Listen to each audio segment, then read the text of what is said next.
मुगल आक्रांता औरंगजेब से शुरू हुआ विवाद सलार गाजी से होता हुआ अब राणा सांगा तक पहुंच चुका है। बयान वीर खुद को अपने ऊपर को रखने वाले एक दूसरे से वाक युद्ध जीतने के लिए ना इतिहास पर ध्यान दे रहे हैं, ना इस पर कि उनके बयान से वर्तमान और भविष्य पर क्या असर पड़ेगा। आखिर कौन थे ये तीनों किरदार और क्यों हो रहा है बवाल, इस रिपोर्ट में समझिए।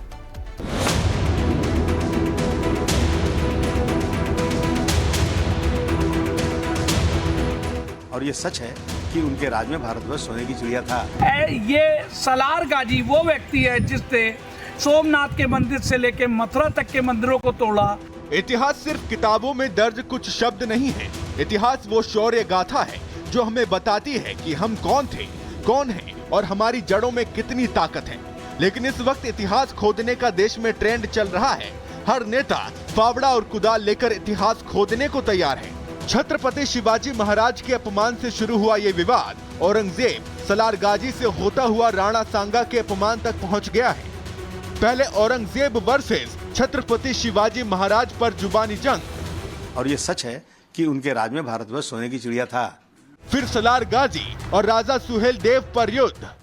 ये सलार गाजी वो व्यक्ति है जिसने सोमनाथ के मंदिर से लेकर मथुरा तक के मंदिरों को तोड़ा, जबरन हिंदुओं का धर्मांतर कराया, बलात्कार करवाए। सिर्फ इसलिए आप सारी की सारी बातों को दरकिनार करके, वो 50 साल राजा नहीं रहा क्या इस देश का?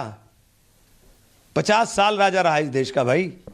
अब बाबर बनाम राणा सांगा पर जुबानी लड़ाई हो रही है। तो मुसलमान तो बाबर की औलाद हैं और तुम गद्दार राणा सांगा की औलाद हो। सियासी जंग में इतिहास सारे किरदार एक एक कर जिंदा किए जा रहे हैं और उन पर एजेंडा साधा जा रहा है। छत्रपति शिवाजी महाराज के अपमान से शुरू हुए विवाद को राणा सांगा के अपमान तक समाजवादी पार्टी के सांसद रामजी लाल सुमन लेकर आए।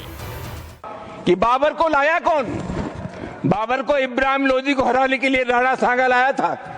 तो मुसलमान तो बाबर की औलाद हैं और तुम गद्दार राणा सांगा की औलाद हो। राज्यसभा की कार्यवाही से गद्दार शब्द निकाल दिया गया, लेकिन संसद के बाहर बखेड़ा शुरू हो गया। सवाल अखिलेश यादव तक पहुंचा तो वो एक बार फिर अपने नेता के बचाव में खड़े नजर आए और इतिहास बताने लगे। क्योंकि इतिहास के पन्ने अगर पलटे जाएंगे तो लोग ये भी याद करेंगे कि छत्रपति शिवाजी महाराज जब उनका तिलक होना था तो किसी ने उनका तिलक नहीं किया और हाथ से तिलक नहीं किया गया। सुनने में आ रहा है कि पैर के बाएं अंगूठे से उनका तिलक किया गया था। क्या भारतीय जनता पार्टी इस बात की निंदा करेगी आज? तो अगर रामजी सुमन जी ने भी इतिहास का कोई पन्ना पलट दिया, जिस पन्ने में अगर इस तरह की भाव लिखा होगा, 200 साल पहले 100 साल पहले हम लोगों ने तो इतिहास लिखा नहीं। इतिहास किसने लिखा है? इसलिए भारतीय जनता पार्टी से पूरे उत्तर प्रदेश की हमारी समाजवादी पार्टी की तरफ से निवेदन है कि इतिहास के पन्ने ना पलटें। औरंगजेब, सलार और राणा पर दिए सपा नेताओं के बयान पर बीजेपी का गुस्सा बढ़ता जा रहा है। अब उनकी तुलना बीजेपी नेता दैत्य गुरु शुक्राचार्य से कर रहे हैं तो कोई इसे तुष्टीकरण की राजनीति करार दे रहा है। जैसे शुक्राचार्य के बताए हुए रास्ते पर चल करके एक तरीके से कह सकते हैं कि रावण का अंत हुआ था, तो ये जो शुक्राचार्य की आत्मा घुसी है, कभी बॉम्बे में घुस जाती है। अब देखिए अच्छा भला चल रहा था, अब सुमन साहब कई बार के सांसद हैं, उनमें घुस गई और वो बड़े इतिहास के जानकार हैं।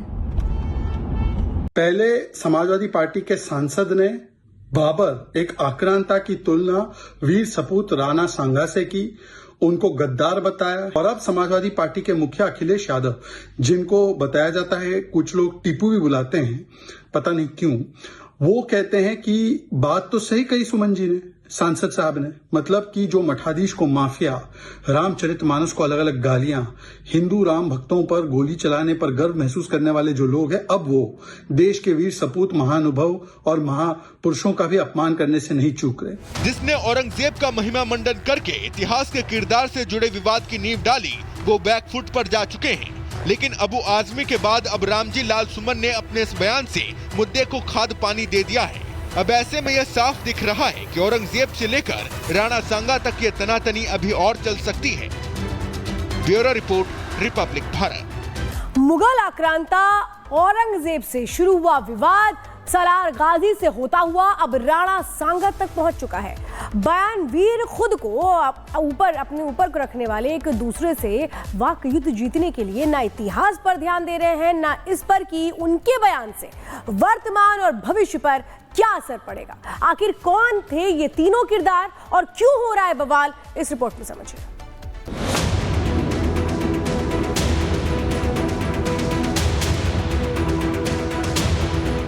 और ये सच है कि उनके राज में भारतवर्ष सोने की चिड़िया था। ये सलार गाजी वो व्यक्ति है जिसने सोमनाथ के मंदिर से लेकर मथुरा तक के मंदिरों को तोड़ा। इतिहास सिर्फ किताबों में दर्ज कुछ शब्द नहीं है। इतिहास वो शौर्य गाथा है जो हमें बताती है कि हम कौन थे, कौन हैं और हमारी जड़ों में कितनी ताकत है। लेकिन इस वक्त इतिहास खोदने का देश में ट्रेंड चल रहा है। हर नेता फावड़ा और कुदाल लेकर इतिहास खोदने को तैयार है। छत्रपति शिवाजी महाराज के अपमान से शुरू हुआ ये विवाद औरंगजेब सलार गाजी से होता हुआ राणा सांगा के अपमान तक पहुंच गया है। पहले औरंगजेब वर्सेस छत्रपति शिवाजी महाराज पर जुबानी जंग। और ये सच है कि उनके राज में भारतवर्ष सोने की चिड़िया था। फिर सलार गाजी और राजा सुहेल देव पर युद्ध। ये सलार गाजी वो व्यक्ति है जिसने सोमनाथ के मंदिर से लेकर मथुरा तक के मंदिरों को तोड़ा, जबरन हिंदुओं का धर्मांतर कराया, बलात्कार करवाए। पे सिर्फ इसलिए आप सारी की सारी बातों को दरकिनार करके, वो 50 साल राजा नहीं रहा क्या इस देश का? 50 साल राजा रहा इस देश का भाई। अब बाबर बनाम राणा सांगा पर जुबानी लड़ाई हो रही है। तो मुसलमान तो बाबर की औलाद हैं और तुम गद्दार राणा सांगा की औलाद हो। सियासी जंग में इतिहास सारे किरदार एक एक कर जिंदा किए जा रहे हैं और उन पर एजेंडा साधा जा रहा है। छत्रपति शिवाजी महाराज के अपमान से शुरू हुए विवाद को राणा सांगा के अपमान तक समाजवादी पार्टी के सांसद रामजी लाल सुमन लेकर आए। कि बाबर को लाया कौन? बाबर को इब्राहिम लोदी को हराने के लिए राणा सांगा लाया था। तो मुसलमान तो बाबर की औलाद हैं और तुम गद्दार राणा सांगा की औलाद हो। राज्यसभा की कार्यवाही से गद्दार शब्द निकाल दिया गया, लेकिन संसद के बाहर बखेड़ा शुरू हो गया। सवाल अखिलेश यादव तक पहुंचा तो वो एक बार फिर अपने नेता के बचाव में खड़े नजर आए और इतिहास बताने लगे। क्योंकि इतिहास के पन्ने अगर पलटे जाएंगे तो लोग ये भी याद करेंगे कि छत्रपति शिवाजी महाराज जब उनका तिलक होना था तो किसी ने उनका तिलक नहीं किया और हाथ से तिलक नहीं किया गया।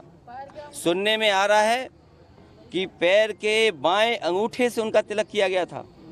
क्या भारतीय जनता पार्टी इस बात की निंदा करेगी आज? तो अगर रामजी सुमन जी ने भी इतिहास का कोई पन्ना पलट दिया, जिस पन्ने में अगर इस तरह की भाव लिखा होगा, 200 साल पहले 100 साल पहले हम लोगों ने तो इतिहास लिखा नहीं। इतिहास किसने लिखा है? इसलिए भारतीय जनता पार्टी से पूरे उत्तर प्रदेश की हमारी समाजवादी पार्टी की तरफ से निवेदन है कि इतिहास के पन्ने ना पलटें।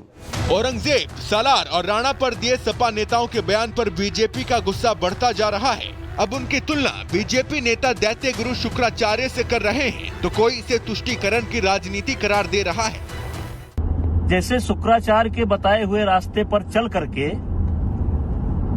एक तरीके से कह सकते हैं कि रावण का अंत हुआ था, तो ये जो शुक्राचार्य की आत्मा घुसी है, कभी बॉम्बे में घुस जाती है।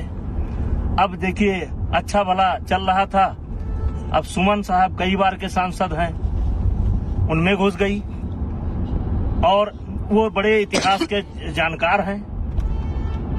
पहले समाजवादी पार्टी के सांसद ने बाबर एक आक्रांता की तुलना वीर सपूत राणा सांगा से की, उनको गद्दार बताया। और अब समाजवादी पार्टी के मुखिया अखिलेश यादव, जिनको बताया जाता है कुछ लोग टीपू भी बुलाते हैं, पता नहीं क्यों, वो कहते हैं कि बात तो सही कही सुमन जी ने, सांसद साहब ने, मतलब कि जो मठाधीश को माफिया, रामचरितमानस को अलग अलग गालियां, हिंदू राम भक्तों पर गोली चलाने पर गर्व महसूस करने वाले जो लोग हैं, अब वो देश के वीर सपूत, महानुभव और महापुरुषों का भी अपमान करने से नहीं चूक रहे। जिसने औरंगजेब का महिमा मंडन करके इतिहास के किरदार से जुड़े विवाद की नींव डाली, वो बैकफुट पर जा चुके हैं। लेकिन अबू आजमी के बाद अब रामजी लाल सुमन ने अपने इस बयान से मुद्दे को खाद पानी दे दिया है।